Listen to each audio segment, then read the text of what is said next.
Alors pour commencer, il convient sans doute de rappeler que l'initiative même de la canonisation de Thomas d'Aquin semble être venue en réalité non pas des frères eux-mêmes, non pas de l'ordre dans un premier temps, mais plutôt de la papauté. En tout cas, et d'ailleurs un petit peu à l'instar de ce qui s'était déjà produit pour les canonisations précédentes,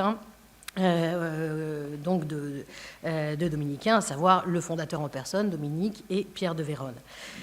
En tout cas, c'est ce qui s'est passé aussi pour Thomas, si l'on en croit le témoignage de Pierre Guy, le neveu du fameux Bernard Guy, dans sa vie du bienheureux Martin Donadieu de Carcassonne, où il explique que c'est le pape Jean XXII qui, voulant remercier les prêcheurs dont le couvent de Lyon avait pendant 2 ans abrité le conclave qui avait fini par l'élire en 1316, leur proposa d'inscrire l'un des leurs au catalogue des saints. Et à ce moment-là, d'ailleurs, ce n'est pas la candidature de Thomas qui a été proposée par l'ordre, mais plutôt, dans un premier temps, celle de Raymond de Peñafort, le 3e maître général, le grand canoniste, qui fut rejeté par la papauté, à cause d'ailleurs des préférences du nouveau pape pour les maisons d'Anjou et de France par rapport à celles d'Aragon, donc pour des considérations plus politiques que religieuses, comme bien souvent. Et donc c'était bien cette promotion-là qui avait été suggérée dans un premier temps par l'ordre, et non pas celle de Thomas. Donc, est-ce à dire que la dévotion au 3e maître général y était plus grande que pour le plus grand docteur de l'ordre, celui qui commençait tout de même déjà à être reconnu comme tel? Pas nécessairement, en fait. Le fait que les prêcheurs n'aient pas tout de suite vu en Thomas d'Aquin un saint canonisable est peut-être surtout lié, en fait, à son caractère savant et précisément universitaire, qui pouvait faire douter du succès du culte auprès des foules. Et d'ailleurs, ce culte a assez largement par la suite gardé un caractère élitiste, d'après les études qui ont pu en être faites, donc faisant de l'Aquinate un saint plus réservé à l'élite universitaire qu'à un véritable culte populaire.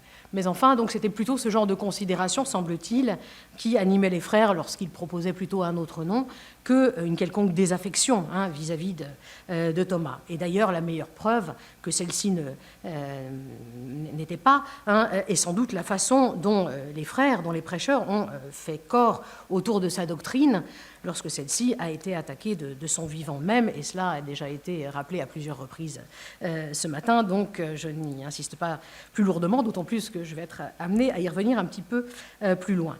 Donc, il n'y a pas de doute de ce côté-là. Et au contraire, la célébration, la mémoire de Thomas au sein de l'ordre, en réalité, a commencé bien avant qu'il ne soit encore question de sa canonisation, même si, il faut bien le dire, ses débuts ont été timides, et surtout, plus que timides, ils ont été en fait bien peu hagiographiques, justement, puisque en fait ils ont commencé dans un type de littérature qui relève non pas du genre hagiographique à proprement parler, mais plutôt d'une littérature de type historiographique, même si j'ai bien conscience évidemment qu'il peut paraître un peu artificiel d'établir une limite trop rigide entre ces différents genres. Néanmoins, pour la commodité de l'exposé, je la retiendrai, d'où d'ailleurs un plan très simple, là encore pour la clarté de l'exposé, en 3 parties justement. Je vais commencer dans un premier temps par m'intéresser à ces sources historiographiques, précisément, qui sont aussi donc, finalement les plus anciennes dans cette mémoire de saint Thomas, pour ensuite aborder la construction d'un discours plus hagiographique, et enfin, en dernier lieu, peut-être rapidement, mais plaisamment, j'espère, en cette fin d'après-midi où tout le monde commence à être fatigué, vous aurez peut-être plaisir à voir quelques images, donc qui feront l'objet d'une 3e et dernière partie peut-être plus rapide. Alors, les textes historiographiques, pour commencer. Bon, l'honnêteté m'oblige à dire qu'en réalité, la toute première apparition de Thomas dans la mémoire dominicaine, en fait, ne se fait pas à proprement parler dans des sources historiographiques, mais bien dans des sources hagiographiques. Elles sont, mais simplement, elle est très discrète. Donc, il s'agit, en fait, des premières collections de récits exemplaires qui, qui commencent à fleurir dans l'ordre dès les années 1240-1250, mais dont un certain nombre sont plutôt ordonnés, évidemment, aux besoins de la prédication.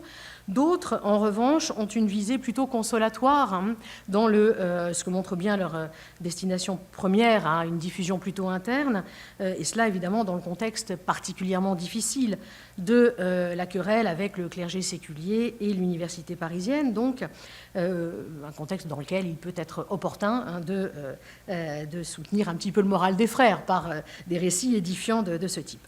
Donc c'est clairement dans cette perspective qu'a été réalisée la célèbre collection des Vitae Fratrum, dont il a déjà été question, longtemps attribuée au provincial de Provence Géraud de Frachet, mais en fait probablement assez largement revue par le maître général Humbert de Roman avant leur publication à la fin des années 1250, comme l'a bien montré le père Togwell. Mais en tout cas, c'était dans un premier temps, même si ensuite elles ont connu un autre usage, dans cette perspective-là qu'ont été rassemblées les Vitae Fratrum.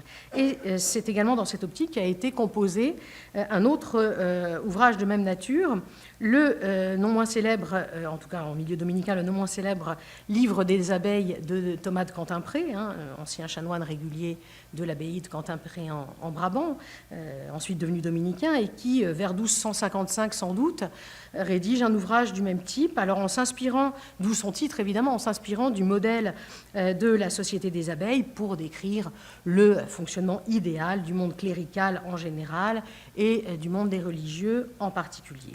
Donc évidemment, dans cet ouvrage, bon nombre des différents points développés sont pour l'auteur autant d'occasions de défendre son ordre particulièrement incriminé, tout de même, comme l'ensemble des ordres mendiants, dans le contexte particulier de ces années-là. Et donc, d'ailleurs, la querelle avec le clergé séculier et l'université parisienne est directement évoquée par Thomas de Cantimpré dans les longues pages qu'il consacre à l'histoire de la promulgation, puis de l'abrogation de la fameuse bulle Etsi Animarum, par laquelle le pape Alexandre IV, sensible aux arguments des adversaires des mendiants, avait, en 1254, aboli le privilège des frères, donc d'exercer le ministère pastoral dans les paroisses, sans autorisation du desservant. Et donc cette crise est abondamment rappelée, ainsi que le rôle de certaines des grandes voix issues de ces ordres mendiants pour leur défense et illustration, en particulier donc le rôle majeur alors joué par Albert le Grand. Mais de celui de Thomas, pas un mot. Alors il est vrai que Thomas est bien jeune à l'époque, mais tout de même, il est déjà finalement dès 1256 maître régent, et à ce titre s'illustre dans cette affaire par la rédaction de son célèbre Contra Impugnantes, dirigé contre Guillaume de Saint-Amour, bien sûr, mais pour autant, donc, alors peut-être parce qu'il arrive trop tard par rapport à l'époque à laquelle écrit Thomas, dont on ne sait pas très bien exactement quand il a achevé sa collection. En tout cas, il n'apparaît pas à ce titre dans celle-ci, et lorsqu'il y apparaît, en fait, c'est sous un jour beaucoup plus, je dirais, lambda, de frères lambda, puisque c'est plutôt dans une perspective, c'est à la faveur d'un exemplope qui met en relief la nécessaire observance, finalement, à la persévérance dans l'ordre comme vertu régulière par excellence.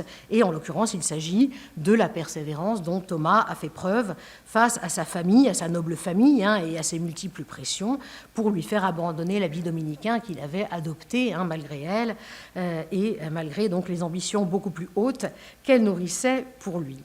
Donc ici, le principal titre de gloire de Thomas, clairement, c'est bien d'avoir su persévérer dans l'ordre, et par conséquent, le sujet, c'est quand même plus celui-ci, l'exaltation de son excellence, et comme voie de salut entre toutes, plutôt que la personne même ou l'œuvre même de la quinate. Et il en va rigoureusement de même dans les Vitae Fratrum, qui, elles aussi, d'ailleurs, rapportent le même épisode de la vie de Thomas, alors là, cette fois sans le citer, ce qui est assez fréquent dans les Vitae Fratrum, dont beaucoup de récits sont anonymes. Clairement, il ne s'agit pas, encore une fois, de faire l'exaltation de telle ou telle figure, aussi prestigieuse soit-elle, mais bien de faire celle de l'ordre en tant que tel. Et par conséquent, lorsque Thomas y apparaît à la faveur du même épisode, les Vitae Fratrum se contentent d'évoquer l'histoire d'un jeune frère issu d'une famille de la noblesse romaine, enlevé donc par celle-ci alors qu'il était emmené à Paris par le maître général pour y faire ses études. Cela étant, l'identification du personnage ne fait aucun doute, et c'est sans doute délibéré malgré tout, puisque l'auteur ajoute tout de même qu'à la suite de cette épreuve, le jeune homme, revenant, je le cite, enfin en le traduisant bien sûr, revenant à ses frères, le jeune homme donc fut envoyé à Paris, où il devint maître en théologie et où il brilla par l'excellence de sa science. Donc il n'y a quand même pas trop de doute, et il est clair que là, le fait quand même que n'importe quel lecteur dominicain puisse s'identifier facilement a valeur d'authentification de l'épisode. Mais donc Thomas est bien présent dans cette première littérature hagiographique de l'ordre, et même d'une certaine façon son œuvre doctrinale, quoique que de façon discrète, mais justement cette présence est tout de même fort discrète et de surcroît ordonnée, encore une fois, à l'exaltation de sa famille religieuse plus qu'à sa personne ou à son œuvre. Mais une vingtaine d'années plus tard seulement, eh bien, les choses changent un peu. Alors, et donc cette œuvre doctrinale commence à être vraiment apparaître en pleine lumière, en particulier dans un ouvrage tout à fait original, bien connu là aussi des spécialistes de l'historiographie dominicaine, parce qu'il a été un tournant dans cette histoire.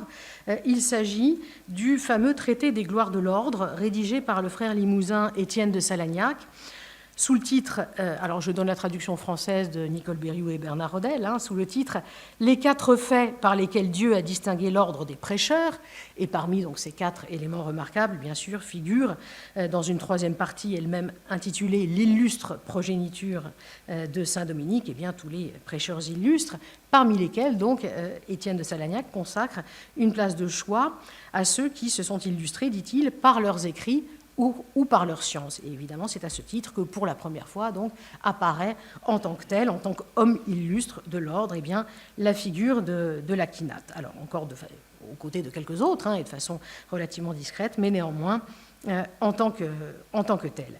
Et donc, en fait, l'objectif clairement affiché par Thomas de Salagnac ici est clair. En fait, il s'agit pour lui de faire une recension systématique sur le modèle classique donc de tous les auteurs dominicains, sur le modèle classique des grandes bibliographies de Saint Jérôme ou Isidore de Séville, du reste explicitement nommé par lui.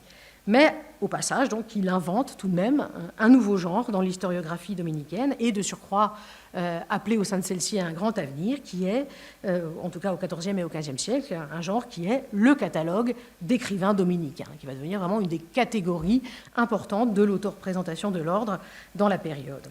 Et finalement, ça n'est peut-être pas un hasard si justement ce genre n'est précisément à cette époque, et peut-être que ça a quelque chose à voir tout de même avec Thomas d'Aquin, puisque, comme il le dit lui-même, eh bien, Étienne de Salagnac écrit son traité précisément donc entre 1277, date à laquelle il le commence, selon ses propres dires encore une fois, et 1278, date à laquelle il s'éteint sans avoir réussi à l'achever. Donc sa mise en chantier est donc strictement contemporaine de la nouvelle crise à laquelle l'ordre doit faire face dans le contexte parisien. Une crise, ça a déjà été dit tout à l'heure, je le rappelle rapidement, qui n'oppose plus cette fois les séculiers et les réguliers comme 20 ans auparavant, mais plutôt les conservateurs néo-augustiniens donc de la faculté de théologie aux aristotéliciens radicaux de celle des arts, et cela en fait depuis la fin des années 1260. Mais l'année 1277 donc marque évidemment le paroxysme de cette crise avec les fameuses condamnations donc d'Étienne Tempier. Et par conséquent, donc, il y a là une attaque en règle contre la doctrine de Thomas et qui est perçue par l'ordre en fait comme une attaque contre lui-même. Non que sa doctrine, que la doctrine thomiste soit déjà imposée à tous à cette époque, y compris parmi les prêcheurs, tant s'en faut, au contraire, et ça aussi ça a été dit tout à l'heure, c'est dans les rangs de sa propre famille religieuse que Thomas rencontre l'un de ses adversaires les plus résolus dès après sa mort, en la personne de l'archevêque dominicain de Cantorbéry, Robert Kilwarby, qui le condamne en fait de façon beaucoup plus directe encore, une dizaine de jours seulement après Étienne Tempier. Mais ça reste isolé, et puis assez vite, bon là encore, je passe plus rapidement puisqu'il en a déjà été question, mais enfin assez vite, les chapitres généraux réagissent. Alors comme le notait le père Torel, d'abord de façon mesurée, puisqu'il était encore permis en 1278 de ne pas être d'accord avec la doctrine thomiste, simplement il fallait éviter de l'attaquer, de la condamner. et notamment de la condamner comme hérétique. Et puis peu à peu, eh bien, l'ordre abandonne cette prudence initiale, et dès la décennie suivante, donc, et notamment dès le fameux chapitre de 1286 dont il a été question tout à l'heure, eh bien, l'ordre invite désormais les frères à promouvoir autant qu'ils le peuvent la doctrine de Thomas, et non plus simplement à défendre sa mémoire. Et cette politique se poursuit ensuite jusqu'à la canonisation. Donc tout cela, si je le rappelle, encore une fois, pardon, c'est parce que c'est rigoureusement parallèle tout de même justement des nouveautés littéraires que je viens de vous décrire, notamment de la genèse de l'œuvre d'Étienne de Salagnac, alors dont l'écho n'a pas été immédiat, il faut le dire, car justement parce qu'elle est restée inachevée, et même oubliée dans les archives de son couvent de Limoges, jusqu'à ce qu'elle y soit redécouverte, par rien moins que Bernard Guy, bien sûr, l'infatigable chercheur de nouveaux textes en son temps, qui a rapidement perçu tout l'intérêt de celui-ci lorsqu'il en a pris connaissance. Et donc, très rapidement, on a assuré la publication au sein de l'ordre, en prenant soin d'ailleurs de l'enrichir progressivement au fil des différentes versions qu'il en a données, donc entre pas moins de 4 versions, entre 1304 et 1311. Et donc, intérêt pour cette œuvre, pour sa popularisation, pour son augmentation, et significativement d'ailleurs, Bernard Guy éprouve aussi le besoin, bien sûr, de développer l'éloge fort bref que Étienne avait consacré dans son ouvrage donc, à Thomas d'Aquin. Donc, cette activité éditoriale, par ailleurs, encore une fois, assure la popularité, enfin la diffusion de ce nouveau genre littéraire, et donc largement repris par l'historiographie dominicaine du XIVe siècle, où de nombreuses listes d'écrivains voient le jour et sont en relation étroite, enfin découlent clairement du précédent Salagnac-Guy, je l'appellerai comme ça désormais, puisqu'en réalité, l'œuvre telle qu'elle a été éditée a été assez largement remaniée par Bernard Guy. Donc c'est plutôt une genèse du début du XIVe siècle, même si le projet initial remonte à l'œuvre d'Étienne de Salagnac. Donc certaines de ces listes, comme d'ailleurs le traité d'Étienne de Salagnac dans sa première phase, sont en fait très succinctes et se présentent sous la forme de simples catalogues. Donc voilà, donc la place de Thomas y est encore bien entendu assez modeste, mais d'autres sont plus développées. Et c'est bien sûr le cas de toutes celles qui sont intégrées dans de véritables chroniques, donc dans de l'historiographie, alors là, au sens propre du terme, et qui, de ce fait, contribuent au premier chef à la construction d'une véritable mémoire historiographique de saint Thomas, et c'est le cas de plusieurs d'entre elles dès le XIVe siècle. En particulier, l'une des plus importantes est certainement celle d'Henri d'Hereford, au milieu du XIVe siècle, qui a sans doute été achevée vers 1355, et qui y fait apparaître donc Thomas d'Aquin. Alors là, alors, en fait, il le fait apparaître dès l'année 1221, mais rapidement, parce que c'est à cette année-là qu'il assigne sa naissance. Alors évidemment, de façon erronée, même si l'on considère que peut-être c'est plutôt une naissance spirituelle, au sens de l'entrée dans l'ordre qui est ici évoquée, mais on peut aussi penser qu'il y a peut-être une valeur symbolique à faire naître Thomas l'année même de la mort de saint Dominique, l'idée finalement que le relais est en quelque sorte pris. Mais quoi qu'il en soit, donc cette mention est rapide et Thomas apparaît véritablement dans ce catalogue, enfin dans cette chronique, sous l'année 1256, comme par hasard, donc, qui est celle de sa maîtrise. Et donc il apparaît vraiment dans son rôle de théologien. Il est d'ailleurs flanqué d'Albert le Grand, bien sûr, ce que l'auteur justifie d'ailleurs par toute une série de références bibliques, aux bonnes choses qui vont toujours par deux. Bon. Mais elles vont toujours par deux, mais la symétrie n'est pas parfaite, puisque l'auteur, pour autant, n'hésite pas à affirmer la prééminence du disciple sur le maître, là aussi, à grand renfort de citations scripturaires, en l'occurrence la Genèse. Donc il explique que comme Dieu donna au monde, dans l'ordre des frères prêcheurs, deux grands luminaires, le bienheureux Thomas d'Aquin et maître Albert, évêque de Ratisbonne, donc l'un plus grand, donc l'un Thomas d'Aquin, plus grand pour éclairer le jour, et l'autre plus petit pour éclairer la nuit. Voilà. Bon. Donc, un exemple pour vous dire, voilà, avant même la canonisation de Thomas. Enfin, pardon, là, on est déjà après la canonisation de Thomas, et là, évidemment, ça, son exaltation et celle de la grandeur de son œuvre doctrinale est maintenant pleinement revendiquée, mais cela commence avant même la canonisation.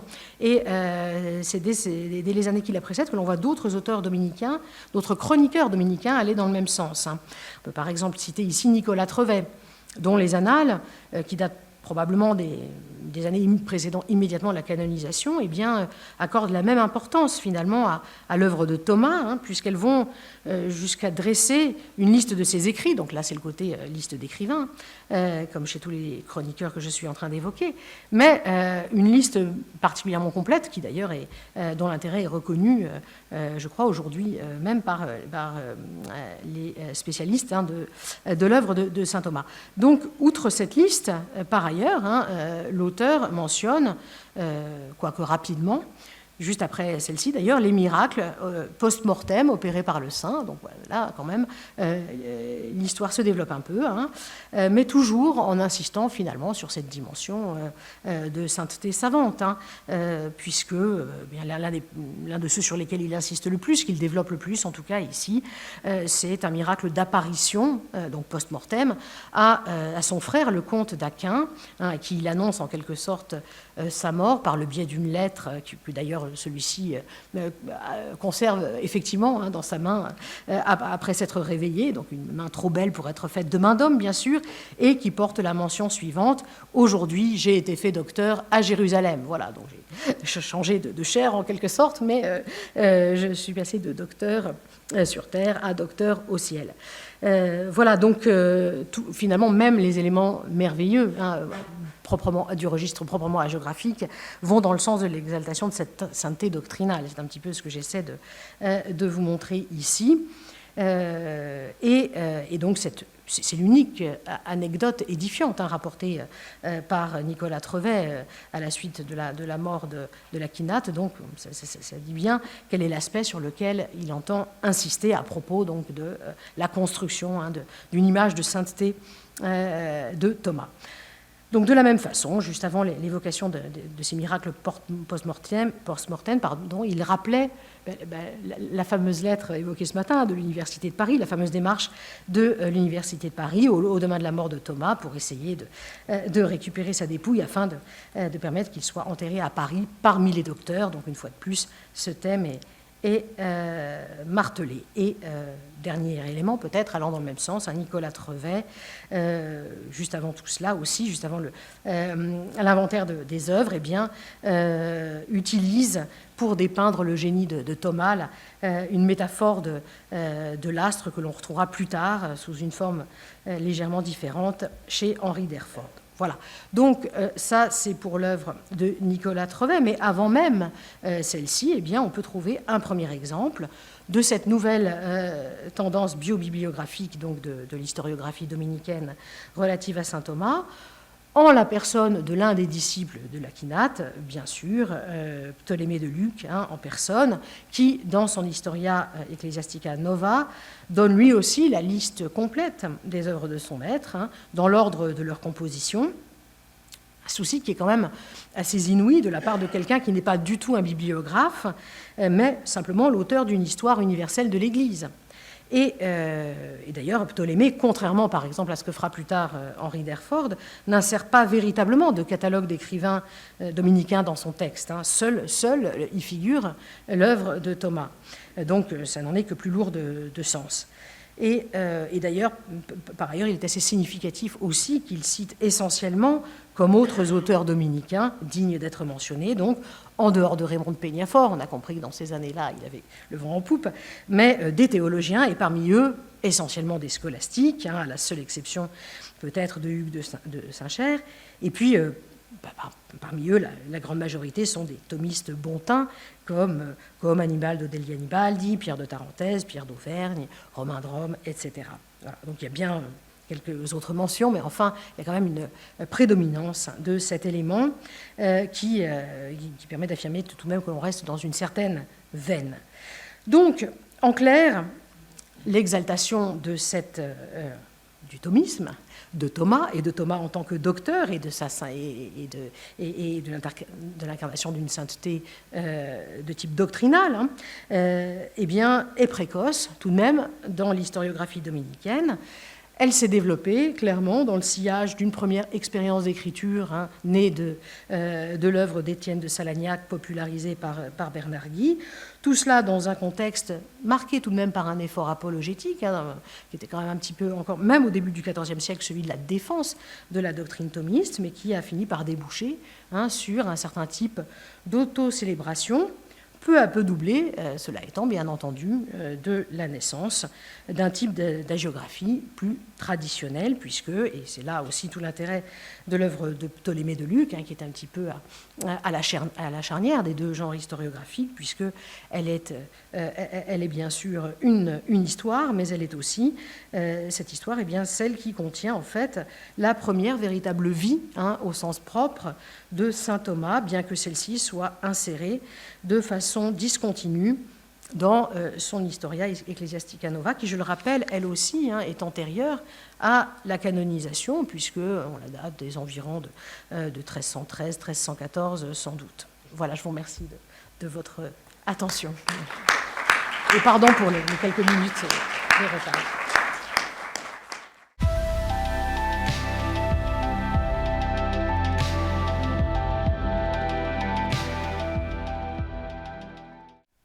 Alors, mon exposé ne sera pas historique, ou alors il s'agit d'histoires vraiment récentes, mais il va tout de même comporter quelques remarques concernant la lecture d'un philosophe et d'un théologien du passé, comme saint Thomas, et peut-être quelques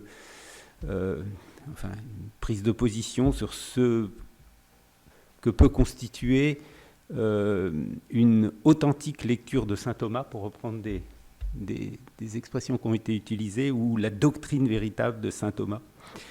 Alors, ça sera aussi un exposé quelque peu exotique, hein, puisque je vais parler du Royaume-Uni, ou au moins de la province d'Angleterre de l'ordre des prêcheurs, c'est-à-dire des Blackfriars, comme on dit là-bas.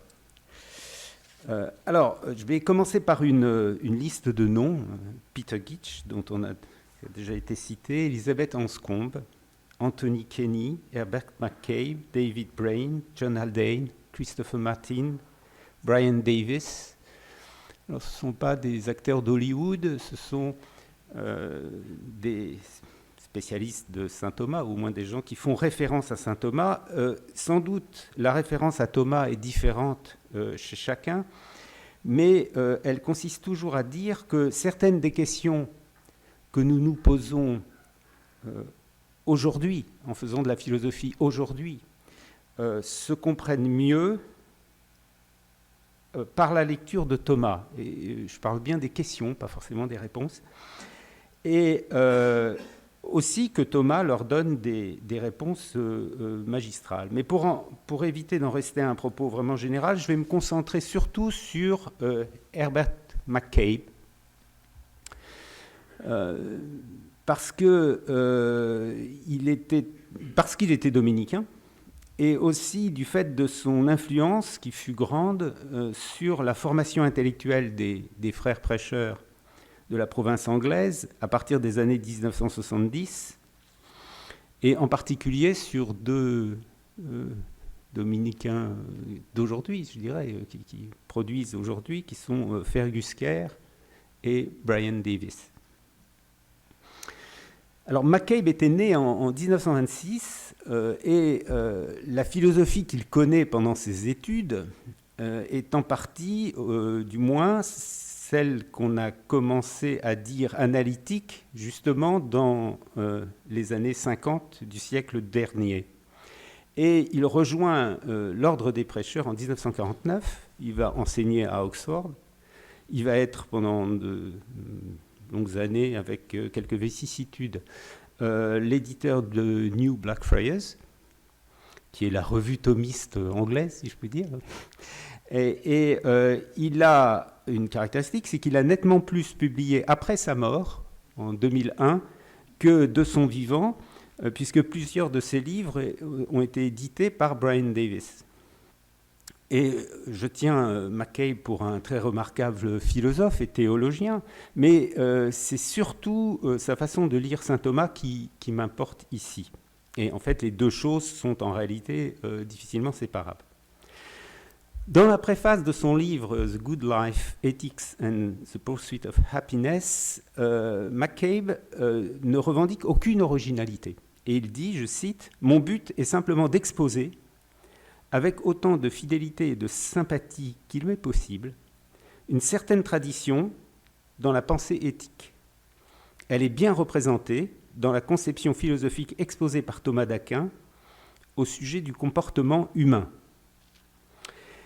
Et il ajoute immédiatement, lorsque la domination, pendant plusieurs siècles, de la pensée occidentale par des doctrines cartésiennes et des doctrines empiristes apparentées se fut brisée, il devint possible pour des philosophes d'en revenir à la pensée pré-cartésienne en la comprenant mieux, en particulier à Thomas d'Aquin, et de découvrir combien une grande partie de ses écrits est proche de la façon dont on se pose des questions et répond dans un style contemporain.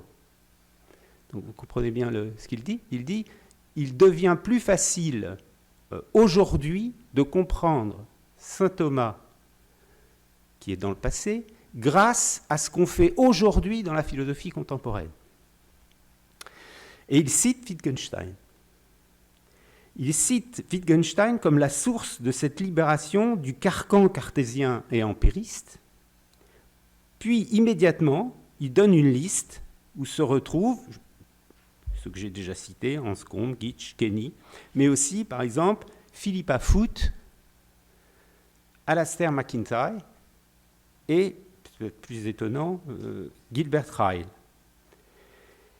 Et il ajoute encore, dans cette préface de son livre, ce que j'ai à dire semblera quelquefois étrange aux thomistes, et il met thomistes entre guillemets, aux thomistes de l'ancienne manière qui étaient, je crois, involontairement influencés par des présuppositions empiristes ou cartésiennes.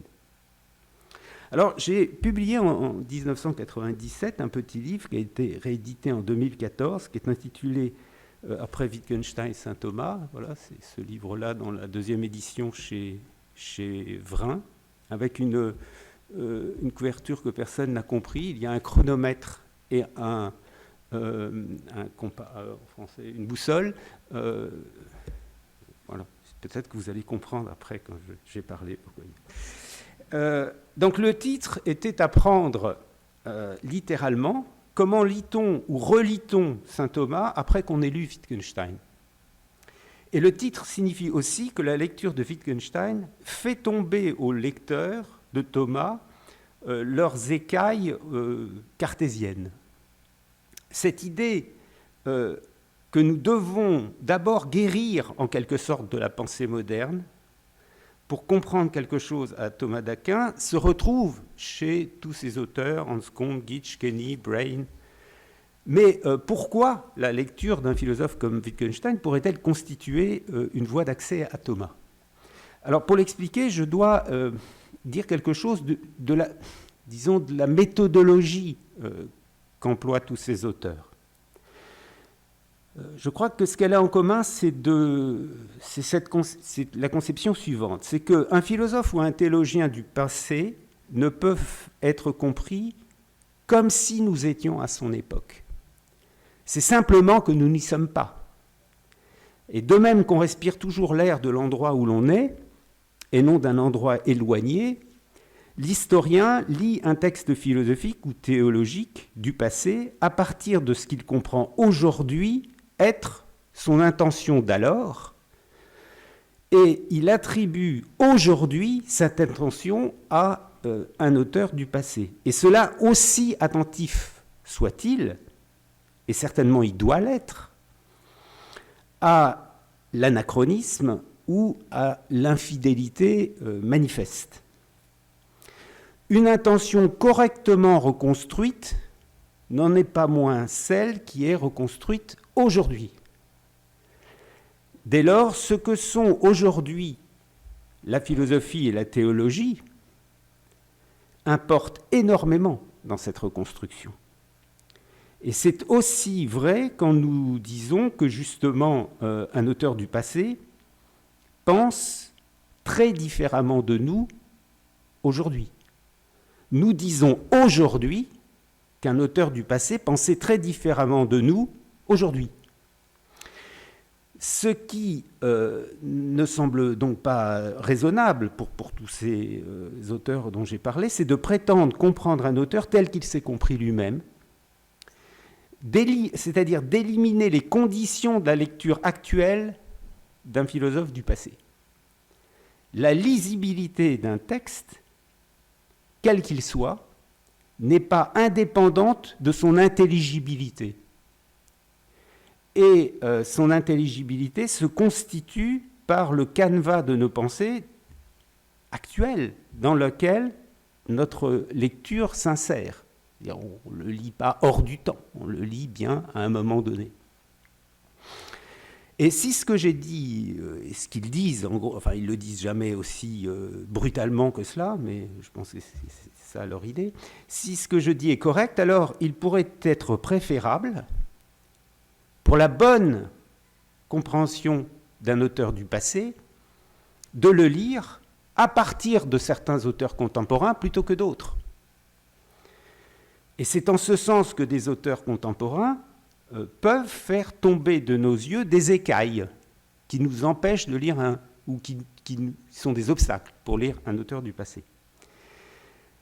Autrement dit, il y a une nette différence quand on lit saint Thomas à partir du néo-thomisme ou contre le néo-thomisme, à partir du spiritualisme français par exemple, comme même ça s'est beaucoup fait, ou si on le lit à partir de Heidegger ou de la phénoménologie, ou même si on le lit, je pense que ce n'est pas si rare que cela en France, à partir de l'histoire structurale de la philosophie telle qu'elle s'est pratiquée en France depuis les années 50 du siècle dernier. Et bien sûr, on peut le lire à partir de Wittgenstein et d'autres philosophes analytiques. J'insiste que ce n'est pas une affaire de lire en tant qu'historien ou non. Parce que parmi les noms que j'ai cités là, Gitsch, Kenny ou McCabe sont des historiens et sont des médiévistes. Kenny est sans doute le plus grand historien de la philosophie anglais depuis la Seconde Guerre mondiale. Il est l'auteur d'une énorme histoire de la philosophie et il est considéré comme sans doute le plus important. Donc c'est même pas une histoire d'être historien ou non. Mais voilà, ces gens-là ont pensé que grâce à certains auteurs contemporains, grâce à Wittgenstein, mais aussi, surtout pour Gitsch, grâce à Frege, Gottlob Frege, ils avaient une perspective, en quelque sorte, sur saint Thomas qui était, si ce n'est préférable, du moins particulièrement intéressante. Donc la question, c'est plutôt une affaire de ce que Kenny appelle une véritable affinité entre deux maîtres d'époques différentes. Et les deux maîtres, pour ce qui me préoccupe, c'est Thomas d'Aquin et Wittgenstein. Cette affinité, elle est multiforme, mais je crois utile d'insister sur l'une d'elles. Elle concerne le langage. Certains commentateurs de Thomas affirment que Thomas explique le langage par la pensée et non le contraire. Et ce qui supposerait alors l'existence d'une vie mentale interne d'un sujet. Si vous avez cette conception, Thomas d'Aquin est alors inclus dans une tradition philosophique qui a reçu sa formulation canonique, on pourrait dire, chez Descartes, et qui se trouve réélaborée chez Husserl. Mais il existe une autre tradition, justement, celle de Aristote et de Thomas, justement, dans laquelle c'est l'analyse des concepts, mais aussi des énoncés dans lesquels les concepts apparaissent, qui constituent la bonne méthode. C'est-à-dire qu'on n'explore pas le monde de la conscience, comme le font Descartes, Bergson ou Husserl, mais on fait comme ce qu'un lecteur des questions 12 et 13 de la Prima Pars connaît forcément bien, on examine comment on parle de quelque chose. Dans les questions 12 et 13, comment on parle de Dieu. Quel discours est censé à son sujet ? Ce n'est pas un hasard, par exemple, si McCabe a été le traducteur et l'éditeur, au sens anglais du terme, de ces deux questions de la somme théologique, la question 12 et 13 de la Prima Pars, dans l'édition dite des dominicains anglais, qui l'édition la plus courante dans le monde anglophone de saint Thomas, qui est publiée par Cambridge University Press. Eh bien, ce qui vaut pour Dieu, là, vaut aussi pour l'homme, si je puis dire, c'est que pour savoir ce que veut dire comprendre, vouloir, ou ce que veut dire, ou ce que veulent dire aimer ou craindre, il faudra se demander ce que veulent dire certains énoncés. Et comme l'affirme Gitsch dans Mental Acts, ce qui montre qu'un homme a le concept de voir ne réside pas simplement dans le fait qu'il voit, mais dans le fait qu'il puisse intelligemment prendre part à notre usage quotidien du terme voir. Donc si des êtres humains peuvent dire ce qu'ils pensent et ressentent, ce n'est pas parce qu'ils ont des expériences conscientes auxquelles ils auraient un accès privilégié, car les êtres humains sont des substances possédant des facultés ou des dispositions. Ils sont doués d'intellect et de volonté. Et Thomas en parle en termes de capacité, de pouvoir, d'opération, d'habitus, de vertu. Les termes psychologiques grâce auxquels nous décrivons l'action humaine, en particulier, font alors l'objet d'une réflexion philosophique dans une métaphysique de la personne humaine qui elle-même suppose une métaphysique plus générale, c'est-à-dire une réponse à la question de savoir ce qui existe vraiment et pourquoi. Et l'idée de tous ces auteurs, c'est qu'on retrouve exactement la même problématique chez Wittgenstein et chez Thomas d'Aquin. Bien sûr, dans des vocabulaires complètement différents, mais dans les deux cas, l'intérêt pour les énoncés, l'intérêt pour l'analyse des concepts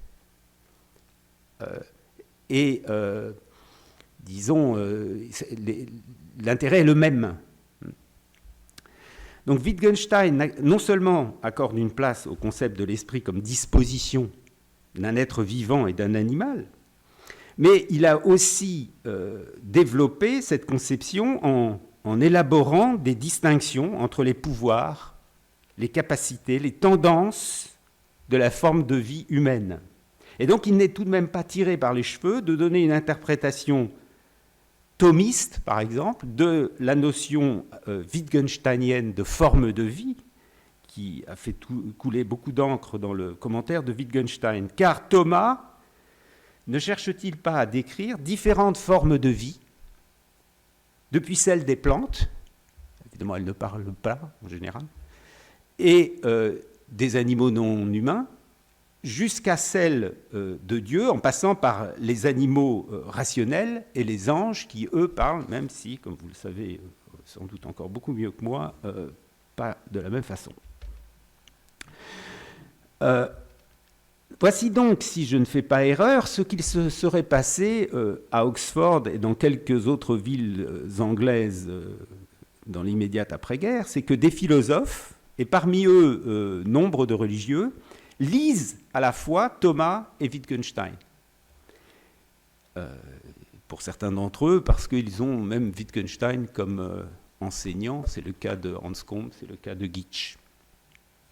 Et ils trouvent, chez le second, chez Wittgenstein, une philosophie de l'esprit qui les convainc de l'importance et de la valeur de l'anthropologie métaphysique de Thomas d'Aquin. Il y a, par exemple, Gitsch a publié les cours de Wittgenstein 1945-1946, des cours qui étaient à Cambridge, puisqu'il était professeur à Cambridge. Et c'est intéressant parce qu'il note les questions, dont les siennes. Et plusieurs fois, il lui dit, oui, mais ça, est-ce que c'est pas la même chose que chez Thomas d'Aquin?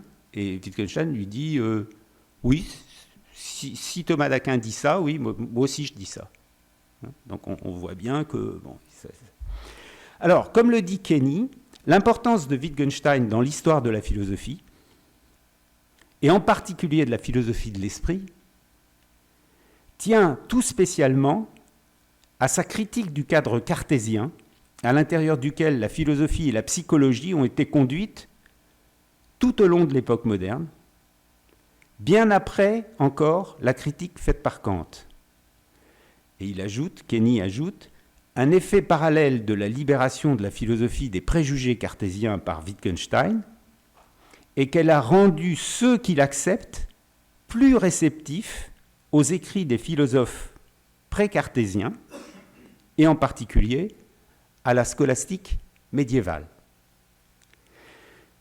Cette anthropologie médiévale, en particulier celle de Thomas, serait donc finalement avantageuse, si vous voulez, pour un Wittgensteinien, parce que beaucoup, ou au moins un certain nombre, en sont arrivés à l'idée, c'est au moins le cas chez Kenny par exemple, que en passant de Wittgenstein à Thomas, on s'aperçoit que le second, qui venait avant, permet de mieux comprendre le premier qui venait après. C'est-à-dire que finalement, on passe de Wittgenstein à Thomas, on lit Thomas, et on comprend mieux Wittgenstein après avoir lu Thomas encore. Donc il y a une sorte de réciprocité.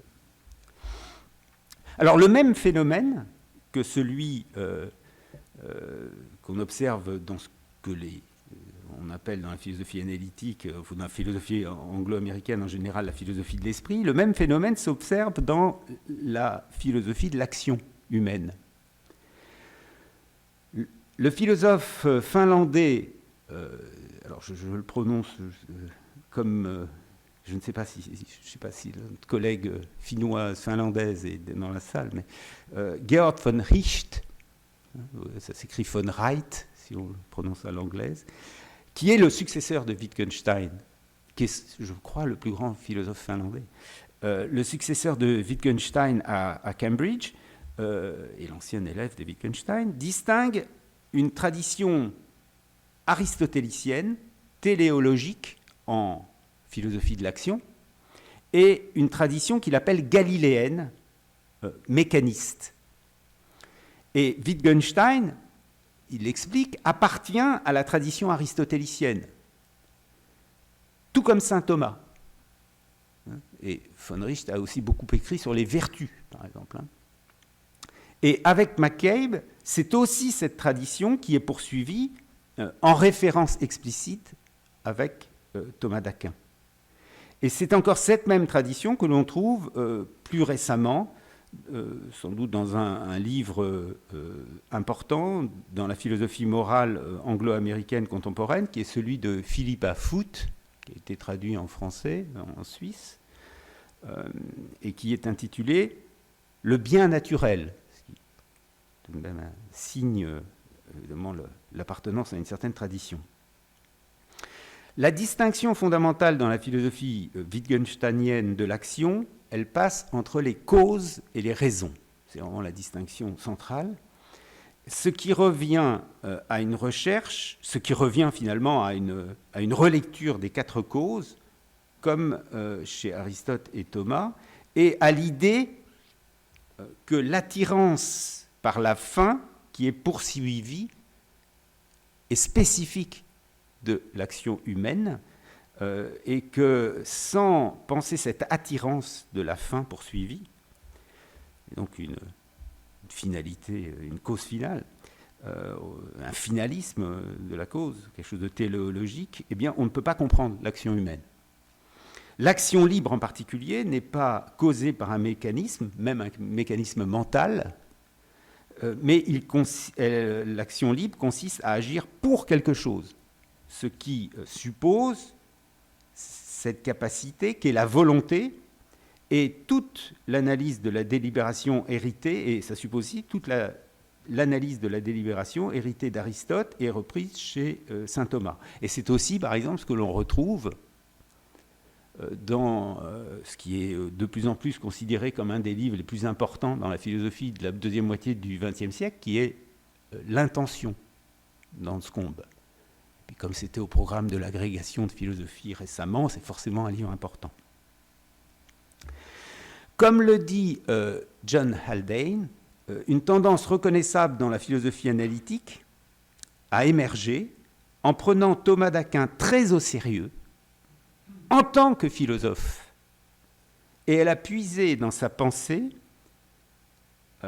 pour l'examen rigoureux des problèmes philosophiques, aussi bien anciens, modernes que contemporains, ces problèmes que l'empirisme analytique non seulement n'avait pas réussi à résoudre, mais dont on peut montrer qu'il les avait rendus insolubles par son usage de notions appauvries de la connaissance et de la réalité.